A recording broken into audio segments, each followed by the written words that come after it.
My friend, I want you to know that every step that you're taking, it matters.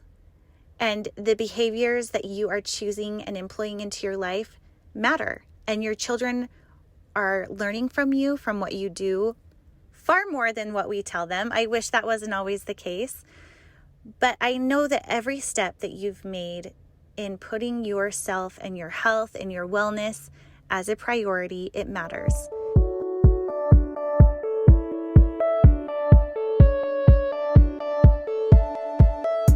So you want to make an impact. You're thinking about starting a business, sharing your voice.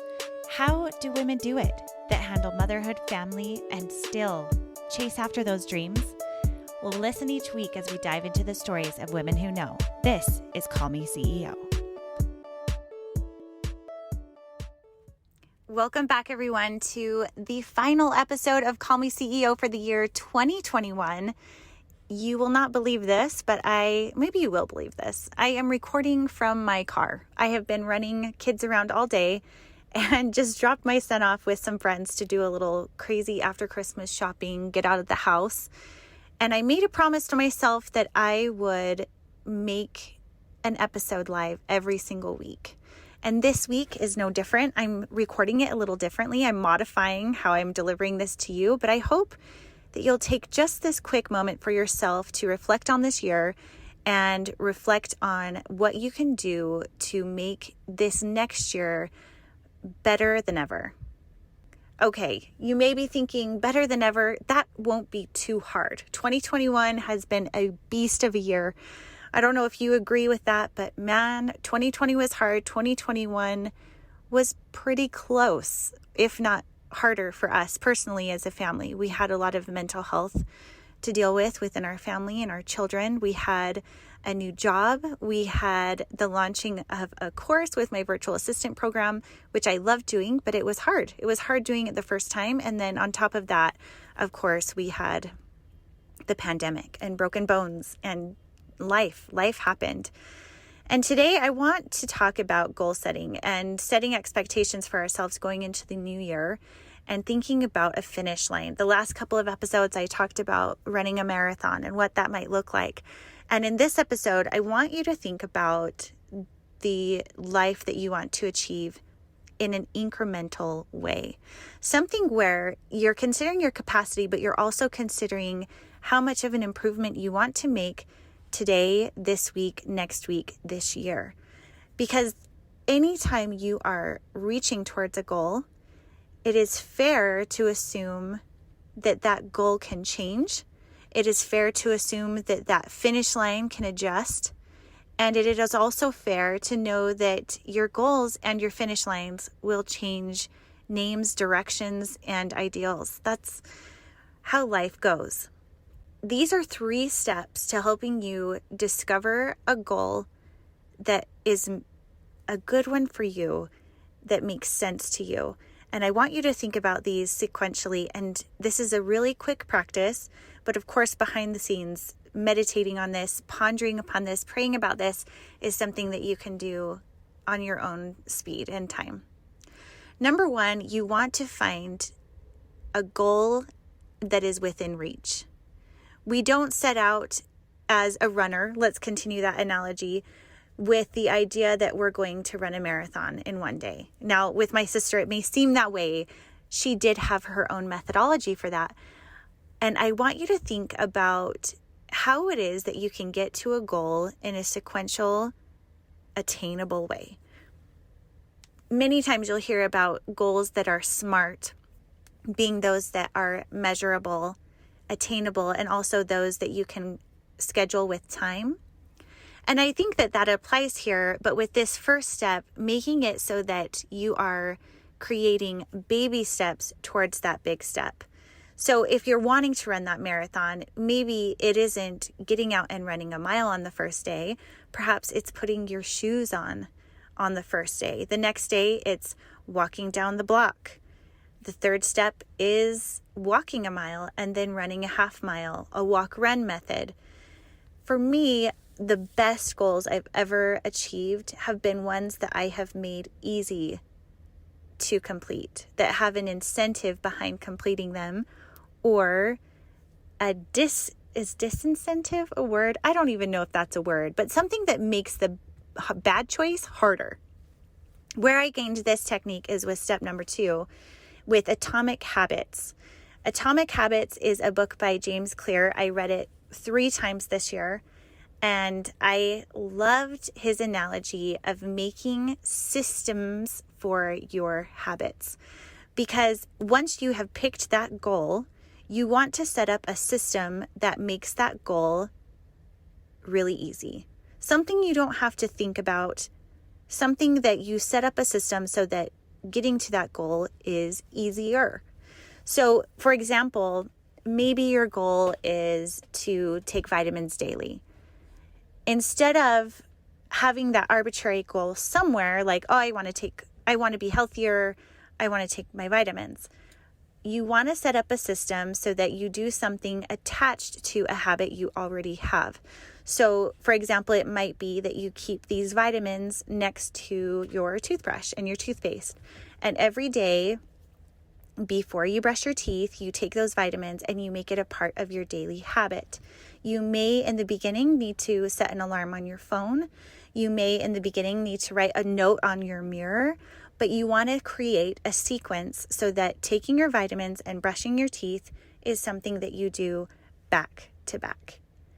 One habit that I've formed recently in the last 3 or 4 months has been going to Pilates every morning. I've been going 6 days a week, which before that I hadn't been working out regularly. I mean, maybe a couple times a week, but it wasn't regular. It wasn't a habit as much as this has been. And what I did was I did something attainable that I know that I enjoy doing, but I also made it part of a daily habit. So when I roll out of bed in the morning, I have my Pilates clothes laid out. I have an appointment already set for me to go. And I have made it a habit that it's something I do every single morning. I don't have to make the decision of if I'm going to go or not. Which leads me into step number 3. Step number 3 is key for me because I have found when I make myself accountable, either to myself or someone else, or to perhaps a gym membership or some kind of reward system, you need to set up accountability so that you can make sure that you are sticking to a goal. This is something where it doesn't have to necessarily be with another person. Maybe it can just be in your own planner that you check mark or an alert in your phone. But you want to make that goal achievable in a way that you are rewarded. So for me, I kind of had to trick myself with Pilates, and it made me really successful in that, is that with the class, I have to pre-register ahead of time. And if I wait too long, I get charged if I cancel it late. So for anyone that you might be held accountable to, I don't know how that looks for you, if you have someone that you can be accountable to, but that has really helped me to not late cancel. And I schedule it in advance so that I have that time scheduled just for me. It's a time that I know is safe, that it is just mine. There are no other conflicts. So for you, that might be early in the morning like it is for me, or it could be late at night, or it could be during a nap time or whatever it is. But create a time that you know will not have conflicts. Those 3 steps make it achievable, make it measurable, and also hard to ignore and have accountability. My friend, I want you to know that every step that you're taking, it matters. And the behaviors that you are choosing and employing into your life matter. And your children are learning from you, from what you do, far more than what we tell them. I wish that wasn't always the case. But I know that every step that you've made in putting yourself and your health and your wellness as a priority, it matters. And with all of the interviews I've done this year, time and time again, the most successful people that I have interviewed have employed self-care into their daily routine. They are unapologetic for it, and they know that it is essential to their own happiness, wellness, and their families. Any time that you can invest into that health and wellness of yourself will reflect in your business, in your life, in your total happiness. And I know that is true. I wanted to keep this episode short with respect to your time. I hope you have a wonderful week, a wonderful start to a new year. Every day is a new beginning. I know for a fact that we all have days where we don't quite meet up to where we want to be. But if you are putting one foot in front of the other, if you are making an effort to show up for yourself, you will be a success. I love you. Thank you for supporting this show. I hope you have a wonderful start to a new year, and I will see you next week in 2022. I am going to be having new Instagram lives in association with these episodes. So every person that I interview, I will be doing a brief Instagram live that you can tune in on at camillewalker.co on Instagram or Call Me CEO podcast on Instagram. It will be live from that account and from the person that I am interviewing. So it's going to be a little extra dose of something to learn along the way. I cannot wait to see you next year. Until then. Hey, my friend, thank you for listening to this episode. If you are looking for more resources of how you can connect to your why, please go to camillewalker.co to take the free 5-day challenge. If you are interested in possibly creating your own virtual assistant business, I will be starting a new group in February of 2022, and you can get on the wait list to hear all the information on that at camillewalker.co/VA.